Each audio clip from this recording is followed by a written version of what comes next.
Hello, my name's Imogen Caterer, and I don't write well, I don't particularly enjoy writing, so I have a video camera, so I thought I'd use it.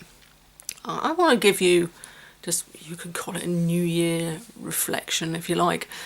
You could just take it as it is, whatever time of year you may come across this.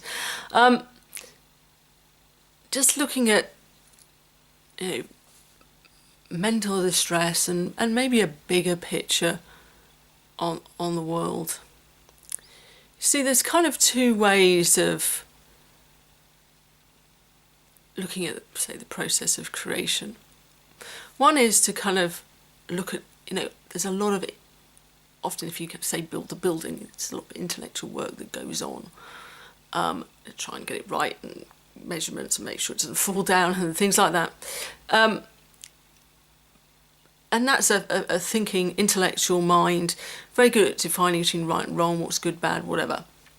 That has its place. But it also tends to be used for this person's good, bad. You should get rid of them from your life, you should get rid of this. It's very reactive. Whatever's out there, it's not good enough. You can often fall into in this and often not realise it. In fact, there was a lady on The Apprentice who kept saying, I'm not negative. And kind of from the outside she certainly seemed that way. Sorry, that's the British Apprentice programme.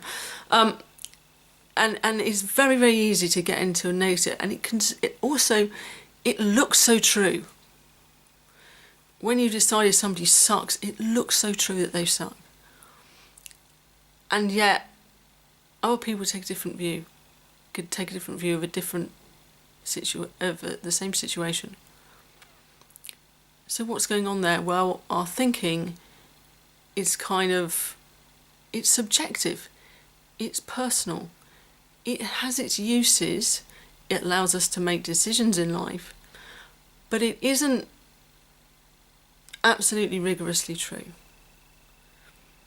On a flip side, let's look at something else about creation. Let's look at the thousands, millions of years that there has been life on Earth, that has been growing and changing. Eventually, human beings came about. I'm not going to argue about exactly how that happened. I'm just saying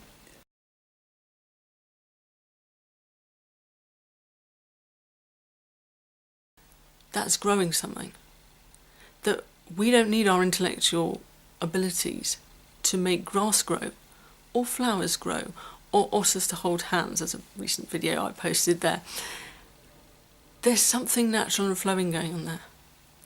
And we are part of that. And an intellectual mind, when it's fired up by that, can be incredibly creative.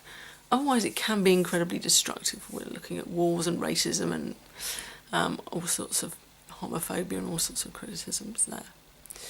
So, what about this world? Well, we're all part of that natural order, all coming from what is sometimes being called big mind, this thing that grows through us all, and we're all part of that. And that means deep down we are all at core and essence healthy. And we've been told we're all sorts of this, that and the other diagnoses. Those diagnoses are from this side. Now, I'm not saying stop medication or whatever.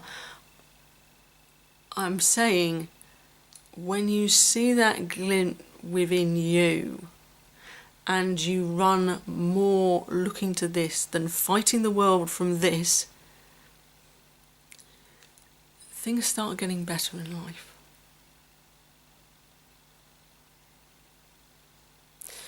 So for me, I saw through some of my angry perspective of how I was judging a previous job and was getting very, very angry about. And I saw through that and got much more into the flow of life. My anger dropped away. I got much more in the flow of life. I could see my own responsibility in a set of circumstances. And I realised I was onto something. So for me, that's been transformative, that's probably a better word.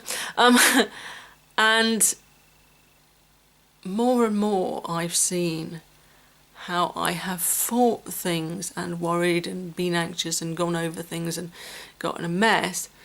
And all the research says that's what damages your brain. After only 3 minutes of getting anxious, a healthy set of volunteers was showing signs of a certain amount of damage to their brain. Okay, small amount, but there. And yet you come across people who have got serious diagnoses, who are often dwelling over and over and over and over on what's wrong. So getting out of that, beginning to sit back, knowing that problems often solve themselves. There's an old classic about somebody who loses car keys, and I can use this nearly always. Sometimes they lose different things like mobile phones or whatever, but nearly every audience will recognise this when I speak to them. You charge around and you're desperately trying to find the phone, you're trying to find the phone, and you just can't see it. And eventually you realise you've just got to step back and stop looking. Whereupon it becomes obvious that the phone was right in front of you. And so often as we work ourselves up, condemning the world for what it is, we miss the solutions. And I for years missed solutions that were easy to see when I stopped stressing.